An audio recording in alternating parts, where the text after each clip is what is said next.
Well, hello, everybody. It's really a pleasure to be here. I want to thank the Shanker Institute and the AFT, Leo Casey in particular, for inviting me here.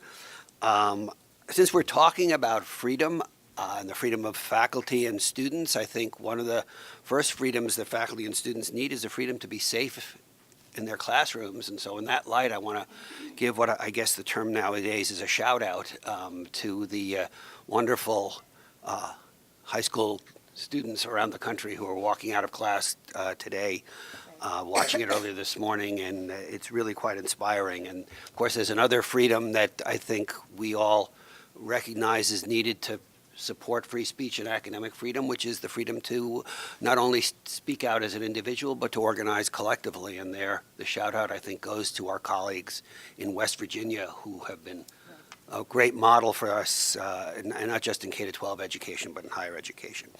I agree with most, if not all, of what Sigal has said, but I want to frame it a bit differently. I want to make a distinction that she, at the beginning, said she was willing to lead between academic freedom and free speech. And let me start with an example. On a college or university campus today, a student group that wishes to invite an astrologer to campus to speak about and advocate for astrology as a way of foreseeing one's future, in my mind, and I think at least at public institutions under the law, have every right to do so. Indeed, they have the right to form an astrology club. However, a professor of astronomy or a professor of physics, or for that matter, almost a professor of almost any subject, does not have the freedom to teach astrology as in place of science in the classroom.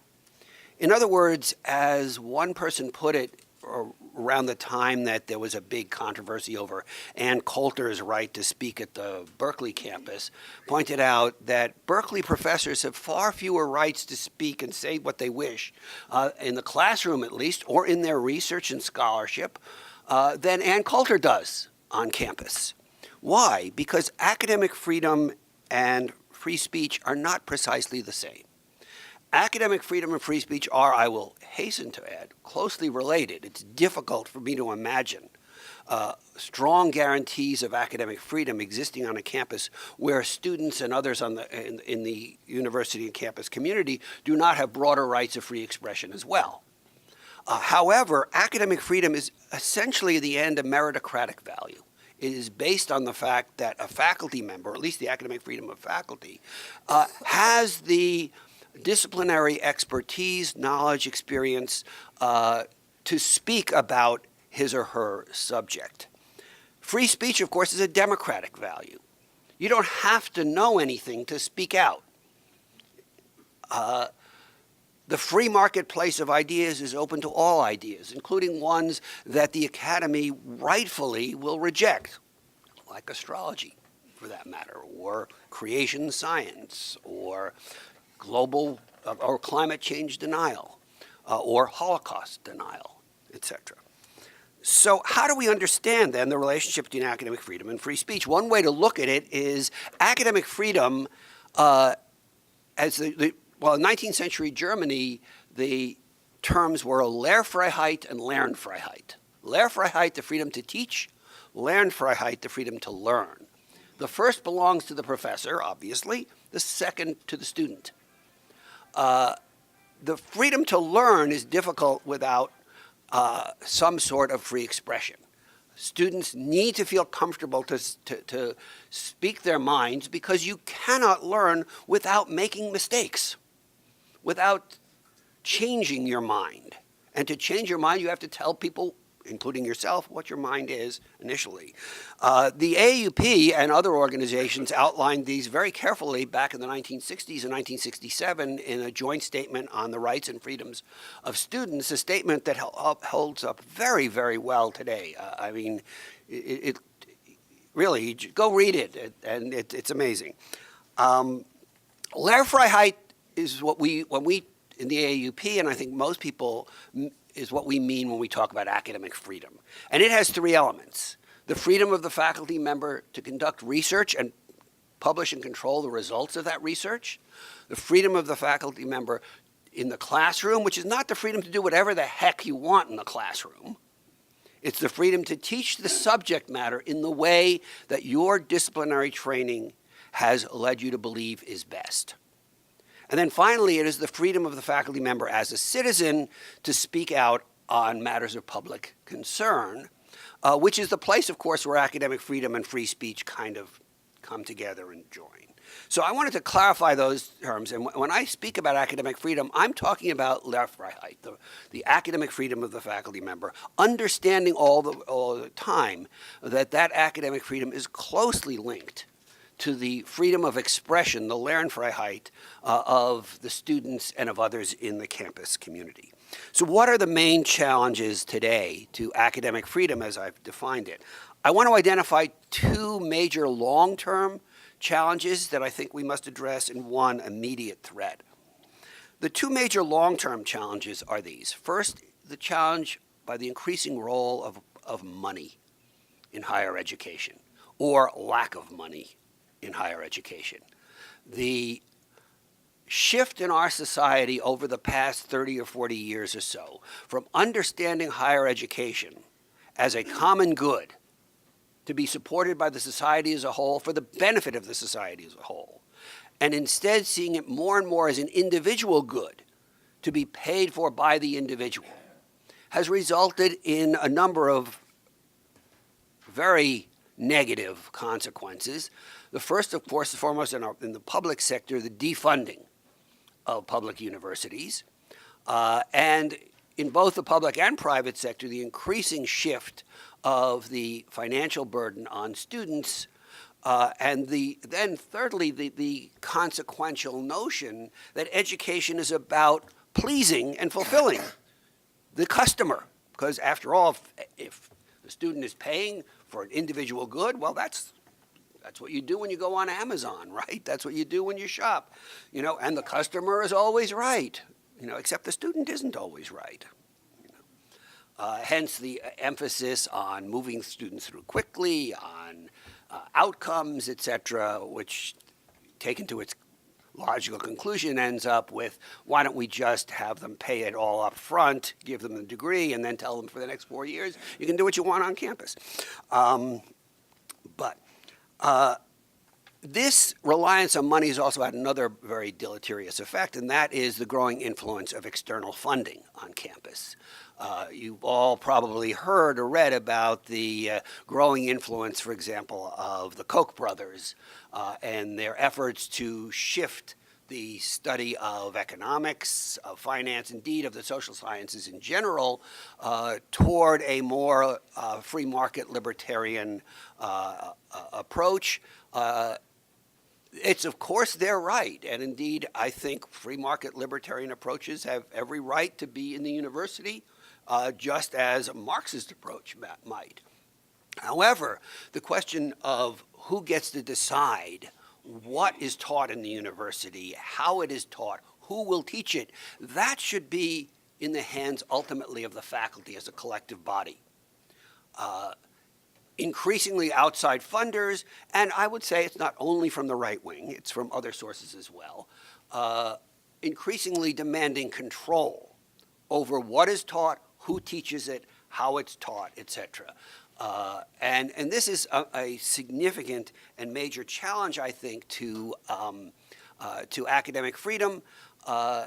To academic freedom, not as the AAUP has historically understood it with the three elements I mentioned, but even as the U.S. Supreme Court has understood it ever since 1957 in the famous Sweezy decision, in which Justice Frankfurter defined the freedom of the academic freedom as the freedom of the university to decide who teaches, what is taught, and how it is taught, and who gets admitted. I'm paraphrasing. I forget the exact language. I should have written it down. Another aspect, the other second long-term challenge that I want to talk to is, I think, related to the challenge of money, and that is what is sometimes called the adjunctification of the faculty. 30, 40 years ago, 2/3 of the faculty were on the tenure track or tenured. 1/3 were on part-time positions. and that includes graduate student instructors. The proportions are now reversed or more. As many as over 70% of those teaching in higher ed now, especially if we include community colleges, are not on the tenure track, often are hired under temporary one-year contracts, et cetera. The AAUP has long argued that the greatest protection for academic freedom is tenure. And tenure has to be earned. If academic freedom is a meritocratic value, you, in a probationary period, demonstrate your merit as a teacher or a scholar, and then you earn tenure, which doesn't mean you have a lifetime job. It simply means you cannot be removed except for cause.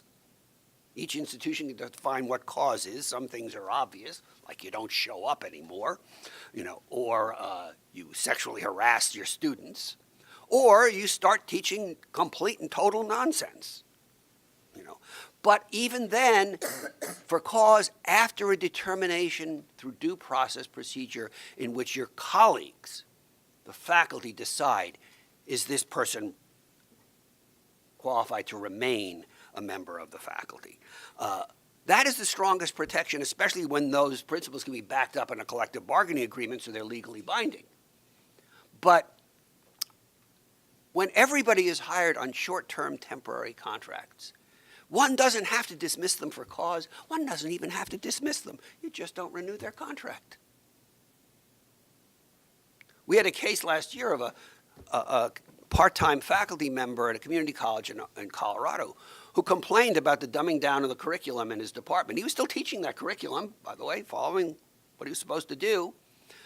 Threatened isn't even like the word, suggested that he might go to the accrediting agency to say, could you look into this?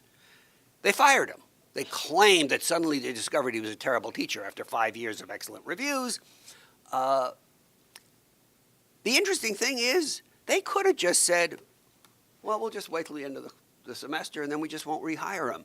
And we would not have been able to investigate in the way we did. And we put them on our censure list. So this is, I think, a long-term threat. The immediate threat I want to talk about is what we in the AAUP have called the targeted harassment of faculty members. The growing problem we see in response sometimes to faculty members' extramural utterances, those comments made as a citizen, often on social media, but also sometimes to faculty members' comments made in a classroom. In both cases, very often taken out of context, sometimes, frankly, falsified, which result in the faculty member, and often the faculty member's institution, being bombarded with awful threats, et cetera. Now, if you're going to say controversial things, you really need to have something of a thick skin, And if you say something on Twitter that some people don't like, you got to expect other people to say, you're an idiot, I don't like that, et cetera. That's one thing. It's another thing when people tweet back at you a photograph of your 4-year-old child being taken off to daycare with the implication that I know where your kid is, I know where we can get to that person. Or, as happened to one faculty member who is African American, a picture of a gorilla with a gun down its throat. This is not speech, this is harassment. And of course, it's very difficult. How do you deal with it? Because any individual can say, well, I'm the right. But when 50, 100, 500, 1,000 of these come through, and they threaten the university, and they demand the university fire you, et cetera, et cetera. And unfortunately, too many administrations have not approached this in the way that we think is the best. And in the package are distributed today, there's a joint statement to the AAUP, the AFT, and the American Association of Colleges and Universities issued last September on this, where we call on university administrations to first stand firm. The first thing should be to say, our faculty members have academic freedom, we will protect them. We don't respond. We don't fire people. We don't discipline people. We don't put people on leave because outsiders complain or threaten. Period. End of story. Too many institutions, unfortunately, turn to their media department, relations departments, and say, this makes us look bad. We have a faculty member who said this stupid thing, and now everybody's angry at us. Never mind the fact that the faculty member is in terror for her life. So I think, this is, to my mind, one of the biggest immediate threats to academic freedom. And I was going to talk a little bit more about some of the free speech issues on campus with outside speakers, but I think I'll leave that for the discussion period, because I know Sigal has talked a lot about it, and I'm sure Catherine will talk some more. So thank you. Thank you, Hank. Catherine?